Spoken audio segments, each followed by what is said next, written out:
Assalamualaikum warahmatullahi wabarakatuh. Teman-teman, apa kabar? Semoga kalian selalu dalam keadaan sehat walafiat dan selalu dalam lindungan Tuhan yang Maha Kuasa. Amin.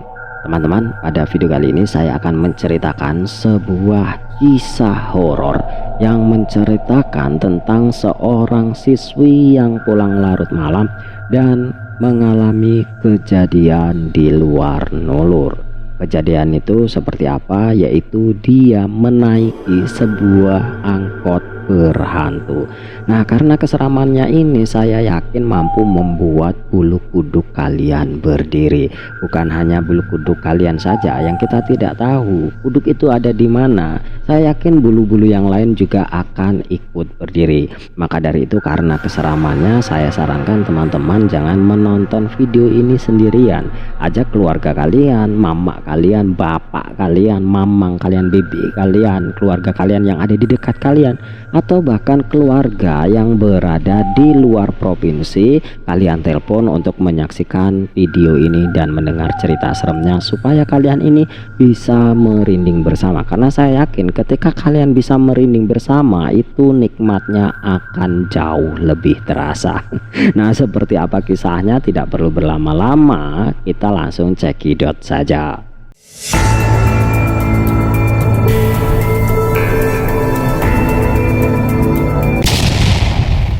Jadi teman-teman, ada seorang siswi bernama Nina. Nina ini kelas 3 SMA dan akan menghadapi ujian akhir nasional. Seperti yang kita ketahui bahwa sekolah-sekolah yang akan mengikuti ujian akhir nasional, tentunya seluruh sekolah di Indonesia ini akan menghadapi ujian akhir nasional atau ujian akhir sekolah. Pasti akan melaksanakan kegiatan-kegiatan tambahan untuk siswanya yang akan mengikuti ujian akhir nasional atau ujian akhir sekolah. Begitupun dengan sekolahnya si Nina ini. Sekolah Nina juga melaksanakan kegiatan-kegiatan tambahan yang di luar dari kegiatan formal sekolah, terkhusus untuk kelas 3 yang akan mengikuti ujian akhir. Dan biasanya ujian ini atau kegiatan ini dilaksanakan sekitar pukul 3 hingga pukul 6 sore. Nina pun sebagai murid kelas 3 ya harus mengikuti kegiatan ini yang berfungsi supaya dia bisa lulus dengan nilai baik saat nanti dia melaksanakan ujian nasional. Dia pun tidak ingin dia ketinggalan pelajaran atau ketinggalan dari teman-teman lainnya, apalagi sampai dia tidak lulus atau lulus dengan nilai yang rendah. Tentu itu adalah hal yang tidak diinginkan, sehingga Nina pun ya harus mengikuti kegiatan-kegiatan les yang dilaksanakan oleh sekolahnya, dan tentu itu wajib untuk seluruh murid terkhusus kelas 3. Dan kegiatan ini cukup menyita banyak waktu. Nina selalu pulang larut malam. Dan sudah 1 bulan ini Nina itu selalu pulang hingga pukul 8, terkadang pukul 9, atau bahkan pernah pukul 10. Dan orang tua Nina ini sebenarnya sudah menawarkan untuk menjemput Nina ketika Nina itu pulang dari sekolah. Namun Nina merasa bahwa itu adalah bukan hal yang perlu dikhawatirkan. Dia bisa pulang sendiri dan dia bisa naik angkot yang memang sudah ada trayeknya hingga ke rumahnya. Nah, jarak dari rumah Nina sampai ke sekolah ini lumayan cukup jauh, sekitar 7 hingga 10 km, dan itu harus ditempuh dengan menggunakan angkot. Kalau dia mengojek tentunya biayanya akan cukup lumayan mahal. Dan untuk ukuran anak sekolah dan ekonomi keluarga Nina yang memang pas-pasan, tentunya Nina tidak memiliki cukup uang untuk mengojek. Jadi dia ya harus menunggu angkot yang memang melewati trayek rumahnya. Dan biasanya angkot-angkot ini kalau berangkat pasti menunggu penumpang penuh dulu atau mengetem di tempat yang memang sudah disediakan. Hari itu Nina sudah menyelesaikan kegiatannya. Seperti biasa, dia keluar dari sekolahan itu pukul 6 sore. Tentunya sudah sangat kelam atau sudah mulai gelap atau mulai temaram. Nina pun kemudian keluar dari gerbang dan berjalan menuju tempat angkot itu mengetem.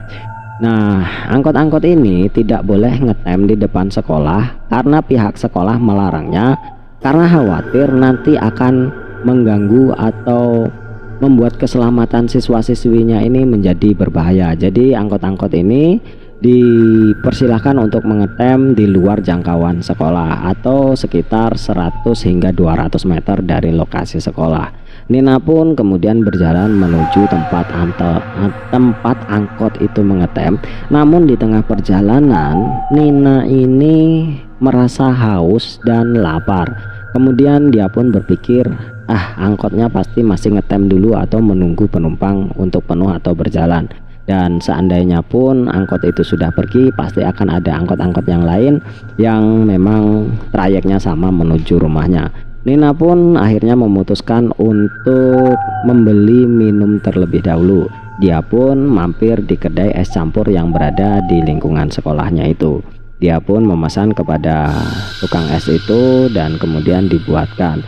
Setelah esnya jadi, dia pun meminumnya dengan sangat lahap. Tukang es ini pun melihat si Nina yang kehausan pun penasaran dan bertanya, "Wah, kayaknya haus nih, Neng." "Ya, Mang, aku haus banget. Baru pulang sekolah ya, Neng?" "Iya."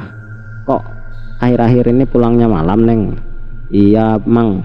Ini kan akhir sekolah, akhir ujian, mau ujian akhir sekolah," kata si Nina.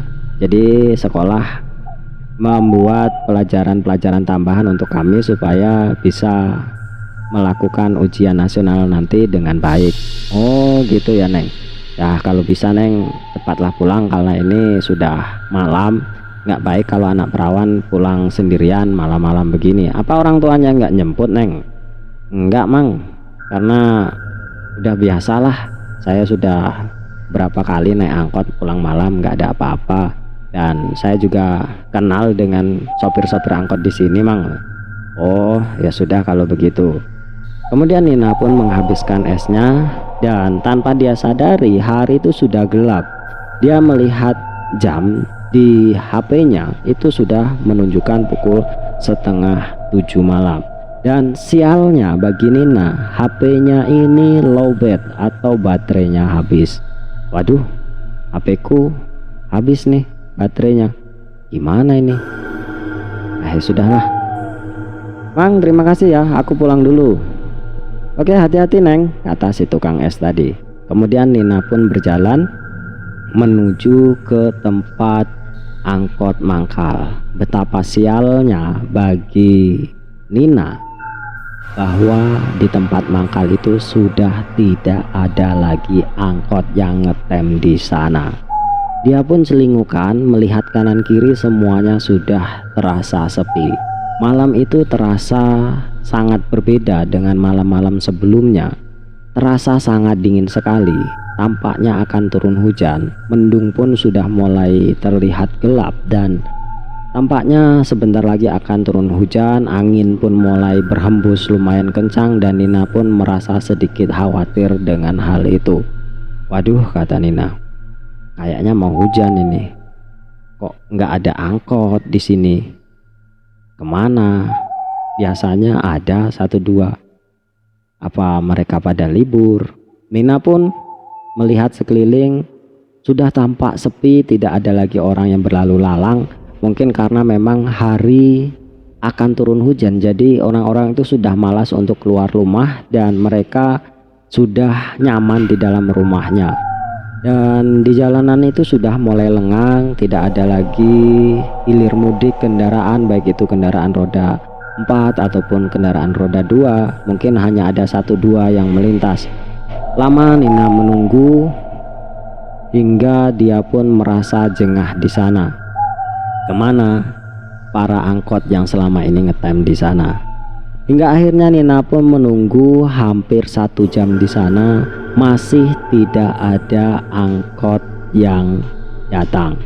Akhirnya Nina pun memutuskan untuk sambil berjalan. Dia pun sudah mulai sedikit ketakutan, air matanya sudah mulai berlinang karena dia sudah merasa capek dan ingin segera pulang, namun tidak ada angkot yang lewat atau bahkan ojek yang lewat menawarkan tumpangan untuknya.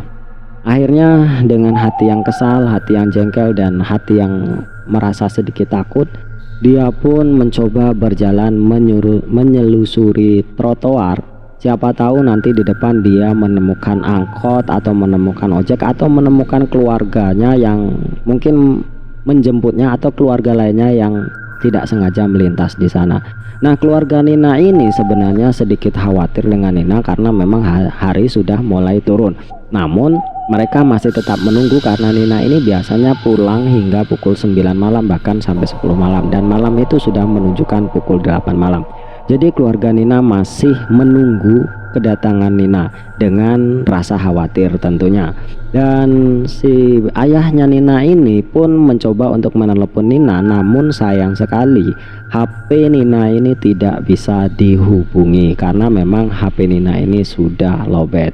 Dan tentunya ibunya mulai cerewet menyuruh ayahnya itu untuk menyusul Nina. Dan karena memang kecerewatan ibunya, ayahnya pun mulai pergi keluar rumah dan menyusul Nina ke sekolahan.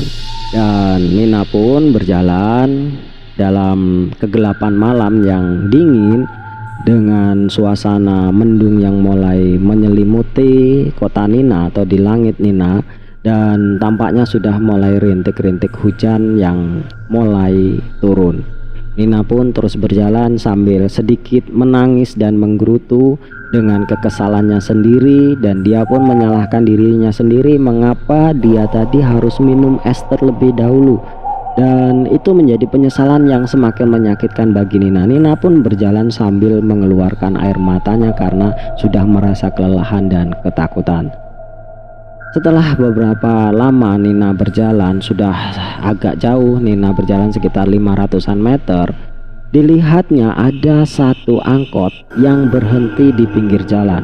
Angkot ini berhenti di bawah naungan pohon yang cukup rindang sehingga tidak terlihat dari sorotan lampu-lampu jalanan. Nina pun melihat ada angkot di depan dan merasa ada harapan untuknya. Alhamdulillah, kata Nina, ternyata masih ada angkot. Kok angkotnya ngetem di sana? Kenapa ya? Ah, sudahlah, kata Nina, daripada saya nggak pulang, lebih baik saya ikut angkot ini aja. Dan dilihatnya memang angkot ini bertrayek ke rumahnya si Nina. Tanpa pikir panjang, Nina pun sedikit berlari menuju ke angkot itu. Mang, ikut Mang. Akhirnya Nina pun berlari dan sampailah di tempat angkot itu berhenti. Tanpa pikir panjang, Nina pun langsung masuk dan duduk di angkot itu. Dan di dalam angkot itu tidak ada penumpang lainnya kecuali si Nina sendirian. Nina pun duduk dan diam sambil menunggu angkot itu berjalan. Namun setelah beberapa saat dia menunggu, angkot itu tak kunjung berjalan. Nina sudah mulai sedikit khawatir di dalam hatinya. Kenapa angkot ini tidak berjalan-berjalan? Dan kondisi angkot itu berada di bawah pohon yang rindang dan memang jauh dari keramaian serta sorot lampu jalanan. Nina pun mulai sedikit khawatir dan sedikit takut di dalam hatinya, apakah ini aman untuk dirinya. Dia pun memberanikan diri bicara dengan sopir. Mang, kok nggak jalan-jalan? Tidak ada jawaban dari sopir. Nina pun sedikit heran dengan keadaan sopir dan bertanya-tanya ada apa dengan si sopir ini.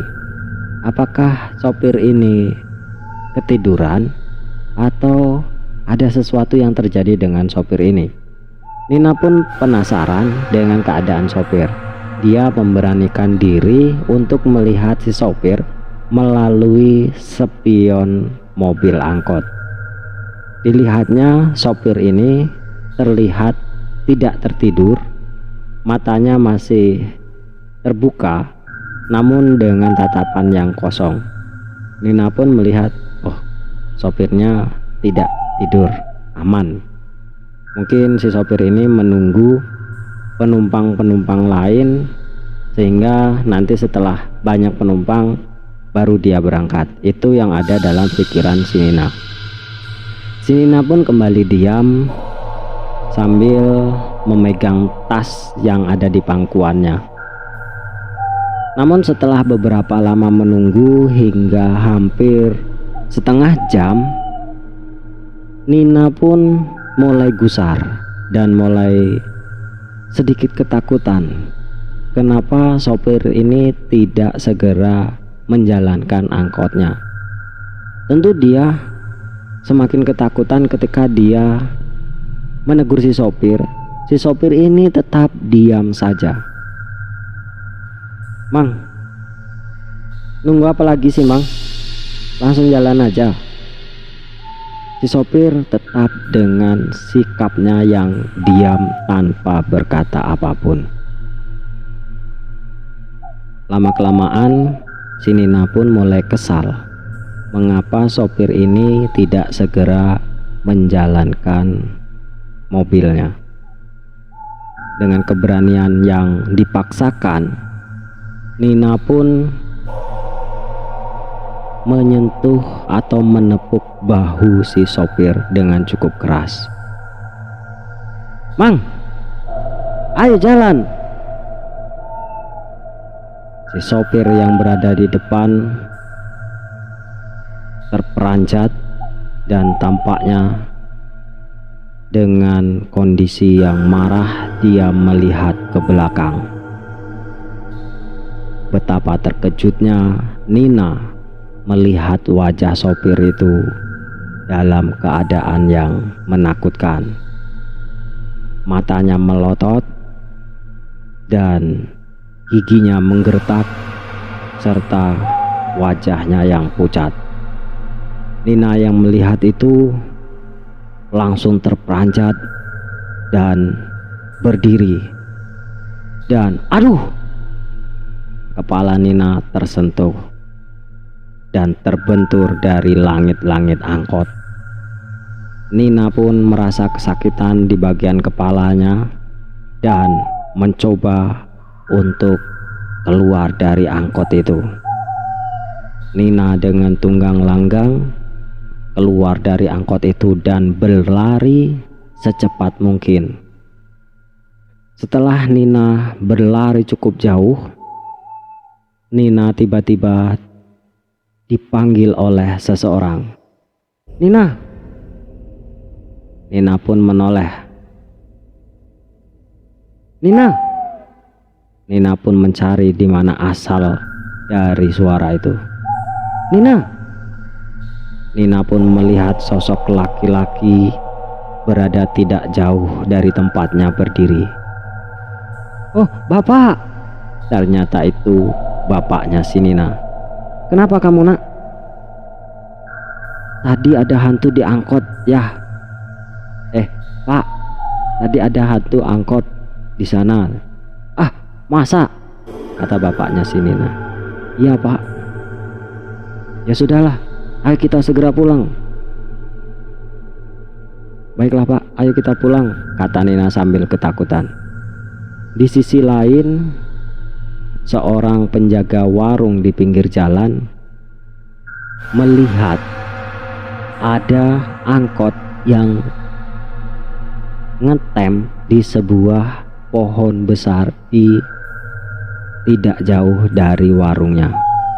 Dia perhatikan mengapa angkot itu ngetem di tempat yang sepi seperti itu.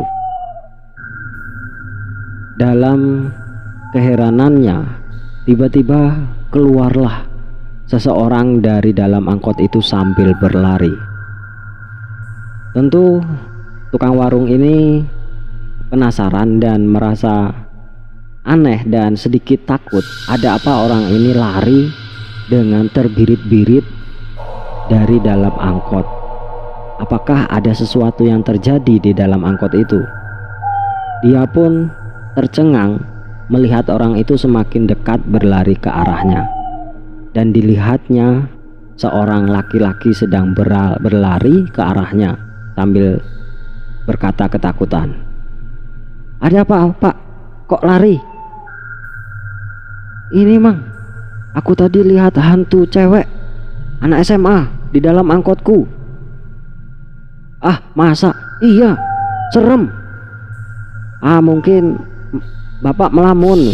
Iya, aku tadi melamun karena hari ini jatuh tempo. Bankku belum dibayar, kalau aku tidak bayar rumahku disita. Jadi situlah aku melamun di sana. Dan tiba-tiba ada yang menepuk pundakku.